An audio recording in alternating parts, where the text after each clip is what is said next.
कानी बहू। किशोरी लाल जी के बेटे राघव की शादी की बात जगह जगह चल रही थी, लेकिन किशोरी लाल जी को कोई लड़की पसंद ही नहीं आती थी। और उसकी एक ही वजह थी, किशोरी लाल जी का लालची होना।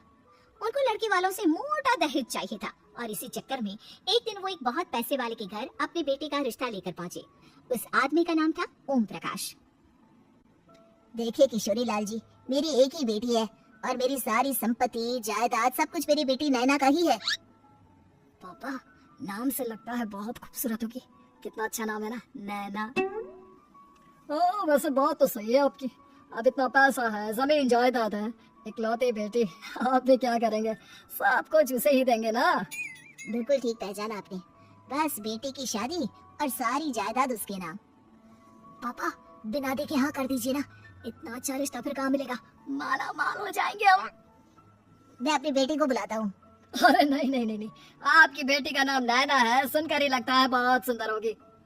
रहने दीजिए अंकल, मैं तो आपकी बेटी के नाम से इतना खुश हो गया हूँ कि उसे बिना देखे शादी करने को तैयार हूँ। अब तो मैं उसका चेहरा सीधे शादी के बाद ही देखूंगा। और इस तरह राघव नैना का चेहरा नहीं देखता और उससे शादी कर लेता है। शादी के बाद अपनी सुहाग रात पर जब राघव नैना का घूंघट उठाकर देखता है तो नैना की आंखें बंद थी। कितने खूबसूरत हो तुम नैना, जरा अपनी आंखें खोलकर मेरी तरफ देखो तो सही। नहीं, मुझे शर्म आती है। अरे मैंने तुम्हें शादी से पहले भी नहीं देखा, और अब अगर तुम आंखें खोलकर मुझे देखोगे भी नहीं तो मुझे अच्छा कैसे लगेगा? इससे पहले कि नैना अपनी आंखें खोलकर राघव की तरफ देखती, अचानक से लाइट चली गई और राघव नैना को पूरी तरह से देख भी नहीं पाया। अगली सुबह नैना राघव के लिए नाश्ता बनाकर लेकर आई। अरे ये क्या, आधा पराठा सेका हुआ है और आधा बिल्कुल कच्चा। ये तुमने क्या किया नैना?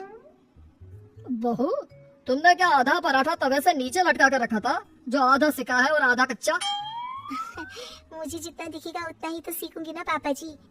जहाँ जहाँ मुझे नजर आ रहा था वहाँ मैंने सीख लिया, जहाँ जहाँ नहीं दिखा वहाँ कच्चा रह गया होगा। इसका क्या मतलब है? ये कैसा मजाक कर रही है तुम? अरे बहू, तुमने इतना लंबा घूंघट क्यों लगाया हुआ है? देखो, हमारे घर में बहुओं को बेटी की तरह रखा जाता है, और फिर तुम तो इतना सारा माल लेकर आई हो। देखो, ये घूंघट डाल कर रखने की कोई जरूरत नहीं है। हाँ नैना, पापा जी ठीक कह रहा है, तुम तो आराम से रहो, अपना ही घर समझो। नैना अचानक से अपना घूंघट उठा लेती है। अरे ये क्या पापा, नैना की तो एक आंख फूटी हुई है।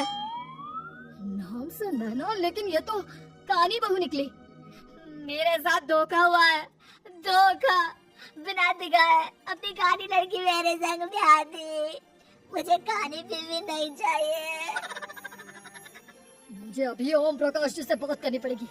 आखिर उन्होंने मेरे साथ ऐसा किया क्यों? अरे आप लोगों ने ही तो पापा से कहा था कि आप लोग शादी से पहले मुझे देखना नहीं चाहते। अब मेरे पापा पर क्यों इल्जाम लगा रहे हैं? अरे लेकिन उन्हें बताना तो चाहिए था ना कि तुम कानी हो, एक आंख से तुम्हें दिखाई नहीं देता। किशोरी लाल और राघव नाराज होकर ओम प्रकाश को अपने घर बुलाते हैं। पापा जी, ये आपने क्या किया? शादी से पहले बताया क्यों नहीं कि नैना की आंखों में परेशानी है? अरे आप ही ने तो लड़की देखने से मना कर दिया था। और लेकिन आप बता तो सकते थे। आपको तो हमारी बेटी की प्रॉपर्टी चाहिए थी, वो भी पूरी की पूरी। अब क्या हुआ अगर उसे आधा दिखाई देता है? प्रॉपर्टी तो आपको पूरी मिल गई ना। अरे ये क्या बात हुई?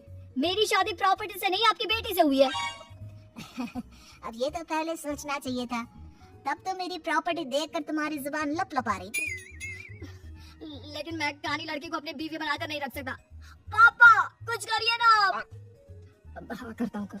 देखिए ओम प्रकाश जी, आप हमारे साथ ऐसा नहीं कर सकते। और तुम देखो, अगर तुमने मेरी बेटी से शादी तोड़ी ना, तो जो भी प्रॉपर्टी मैंने तुम्हें दी है वो तो पूरी की पूरी वापस ले लूंगा और आधी प्रॉपर्टी तुम्हारी भी लूंगा। अरे मेरी आधी प्रॉपर्टी भला क्यों लेंगे आप? इसलिए क्योंकि मेरी बेटी को आधा नजर आता है और उसकी नजर अभी तक तुम्हारी आधी जायदाद पर ही पड़ी है। अब तुम उसे घर से निकालोगे तो कुछ तो लेकर जाएगी ना। और अगर हम आपकी बेटी को अपने घर की बहू बनाकर रखे तो? तो तुम्हारी पूरी प्रॉपर्टी तुम्हारी ही रहेगी और जो मैंने तुम्हें दिया है ना, उसमें से बस मैं आधा लेकर जाऊंगा। अरे लेकिन अब आप अपनी दी हुई प्रॉपर्टी में से आधी वापस क्यों लेकर जाएंगे? अगर मैं आपकी बेटी को अपनी पत्नी बनाकर रखने को तैयार हूँ तो? इसलिए ताकि भविष्य में अगर तुम मेरी बेटी को धोखा दो तो उसके पास कुछ तो रहे जो पति का हो वैसे मेरे पास तो बहुत कुछ है, लेकिन अपने पति की कोई निशानी तो उसके पास होनी चाहिए ना। अब अगर तुमने मेरी बेटी को कहानी कहा तो तुम्हें प्रॉपर्टी भी कहानी ही मिलेगी, पूरी नहीं। जमाए राजा।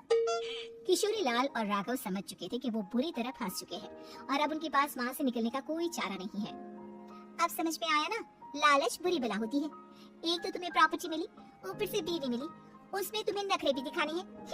आए बड़े, चुपचाप बैठो। कुछ दिनों के बाद नैना राघव की कार लेकर बाजार घूमने निकलती है और जब कार लेकर वापस आती है, ये क्या, एक तरफ से मेरी गाड़ी पूरी खराब हो चुकी है। लगता है तुमने मेरी गाड़ी को किसी दूसरी गाड़ी के साथ एक्सीडेंट किया है। अरे कितना बड़ा नुकसान कर दिया तुमने बहू। वो क्या है ना पापा जी, मुझे एक आंख से दिखाई नहीं दे रहा था, सामने से गाड़ी आ रही थी। मुझे तो सिर्फ आधा ही दिखाई दिया और वो गाड़ी मेरी कार से टकराते हुए निकल गई। अब मैं क्या करूं बताओ? अब इसे ठीक कराने के पैसे कौन देगा, तुम्हारे पापा? तुमने मुझसे इस तरह से बात की? अभी रुको। नैना राघव की शिकायत ओम प्रकाश को कर देती है।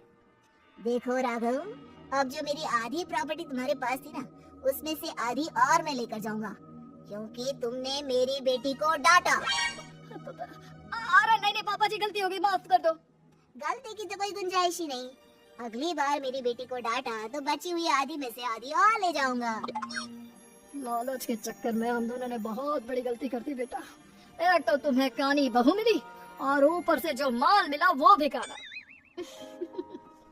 इस तरह राघव की हर एक गलती पर ओम प्रकाश उसकी प्रॉपर्टी का आधा आधा हिस्सा लेकर अपना सारा माल वापस ले गया और राघव को कानी बीवी से काम चलाना पड़ा। भाई लालच वाकई में बुरी बला है।